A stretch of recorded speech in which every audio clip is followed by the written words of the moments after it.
attorney general has ever had to deal with that kind of treatment. I think race has something to do with the fact that they're not bringing up an immigration bill.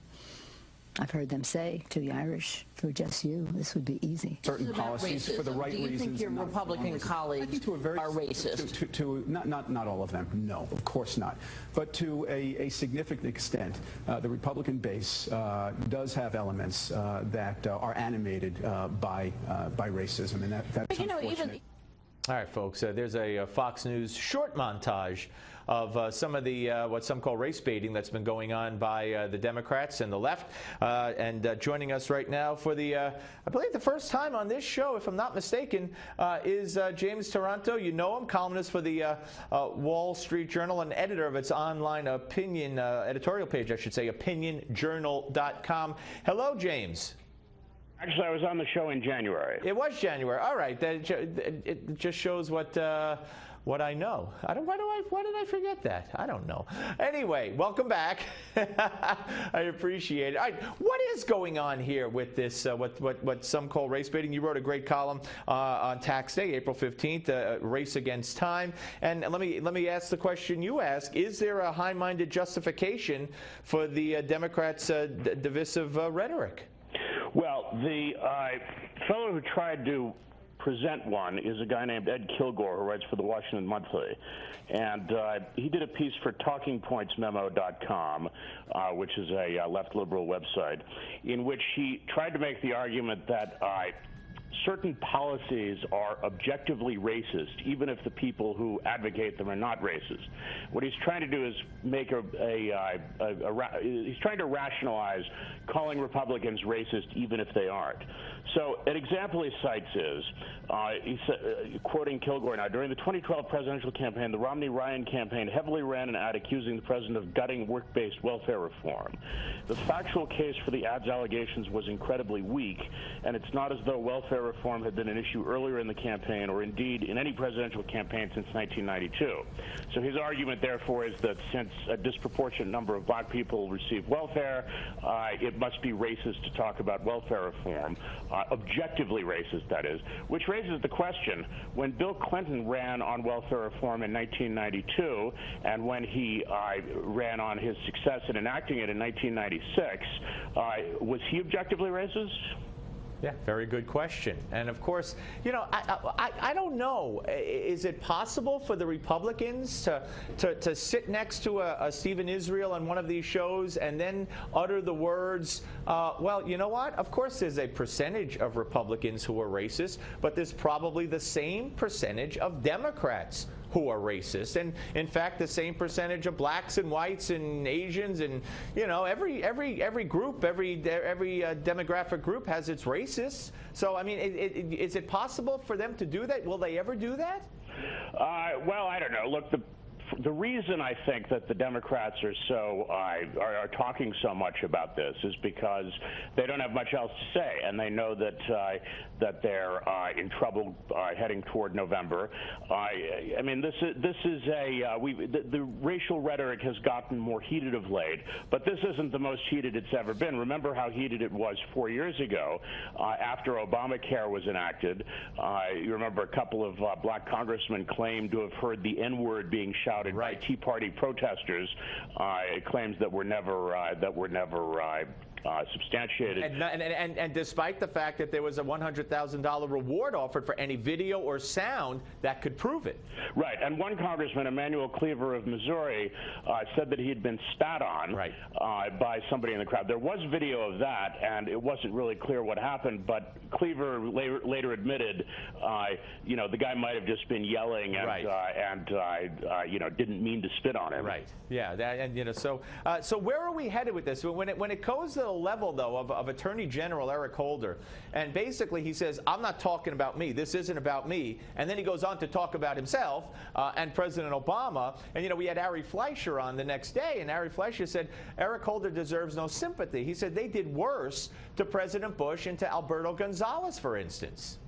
Yeah, and I'm old enough to remember when there were posters in Washington saying Meese is a pig. Meese, for your younger listeners, sure, being Ronald Reagan's Attorney General in the late 80s.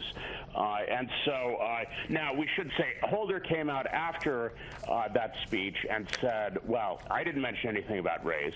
Of course, he was talking to Al Sharpton's National Action Network, so the implication, it seems to me, was pretty clear. Right. And this, this idea that President Obama has gotten more disrespect than any other president is very often expressed with direct reference to his race. But again, remember the way, remember the invective that was thrown at George W. Bush. Oh my gosh! I mean, killer, murderer. Idiot, moron. I mean, it goes on, and they still, a lot of them, James, still suffer from Bush derangement syndrome, as we like to document here on the show, for which I'm sad to say there is no cure. Let's move on to President Obama and a column that you wrote just the other day before the weekend started, and talking about how Barack Obama, on one hand, and one day, in one moment, he says, as he says about global warming, he says the debate on health care, it's over. The debate's over, it's here to stay, the law is good, blah, blah, blah. And then he kind of contradicts himself in the next breath very often. Yeah, well, he said, of course, he said the debate was over on April Fool's Day when he gave his speech touting the supposed 7 million sign-ups for Obamacare. And then he said it again last Thursday. But of course, the debate isn't over. And there was in his comments last Thursday at his press conference, he said. First he said the debate is over, and then he said, I urge Democrats to defend this law strongly. Well, if the debate is over, why do they have to do that? Yeah, well, there's so much of what he says. If you get right down to it, you could find the contradictions and the inaccuracies, and you're right. But this is so blatant. How come there's no one but people like you and a few others that call him on this kind of thing? And by the way, when he stands there and says, I'm open to talk about this. Anybody have any better ideas? I've always been willing to do it. There's one congressman in particular who has written to President Obama, wrote to him way back, taking him up on that offer, and has been running a clock ever since on his website to document every day, minute, and second that he has not received a response, taking Obama up on his offer. But what motivates him to do this? Well, it's, part of it is he gets away with it because the media, by and large, are in sympathy, or in ideological sympathy with this administration. So, it's been said the media have given up their watchdog role and are acting like lapdogs, but actually they're acting like watchdogs who work for the administration, who are guarding the president and his administration. I think that's a better analogy. And it's an old rhetorical device of his. He pretends to be considering all sides, to be the voice of sweet reason, and then he comes down on the left side, and then he says that anyone who doesn't come down on the same side as he does has bad motives. Yeah, no, and we got one more, and you point out that Judd Gregg, who was nominated or put up for a nomination as Commerce Secretary, Republican from New Hampshire by President Obama, and then, of course, he dropped out of that. He withdrew his nomination a couple of weeks later, and he warned, very prophetically, warned against politicizing the census. And now it appears we have the politicization of the census. Yeah, one of the reasons that Gregg withdrew was because he learned that the White House planned to have the director of the Census Bureau report not only to the Secretary of Commerce, as he traditionally has done, but also to the White House, yeah, which raised the possibility of political interference in the 2010 census. Now, I don't know if that ever developed, but we've seen a couple of recent examples of evident politicization of the Census Bureau. One was in 2010, in 2012, there was a suspiciously large drop in unemployment, 0.3 percentage point between August and September.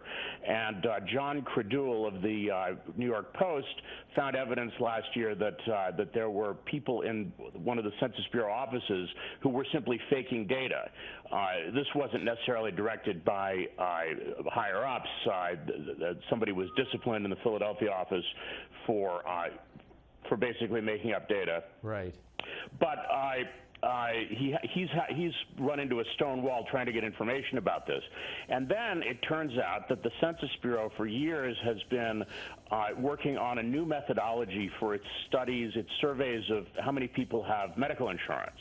And there were some problems with the old survey, which meant that they tended to overestimate the number of people without insurance. Yeah, and that, of course, you know, leads into the narrative here of the great success and necessity for Obamacare. James, always great insight in reading you, and thank you for coming on. We really appreciate your time, sir. All right, thanks. All right, bye-bye. James Taranto, ladies and gentlemen, columnist for the Wall Street Journal, editor of its online page, opinionjournal.com. Of course, you know, the best of the web today, and very interesting. All right, we're coming back with Give Me 5, so don't go away, right here on the Steve Malzberg Show on Newsmax Television.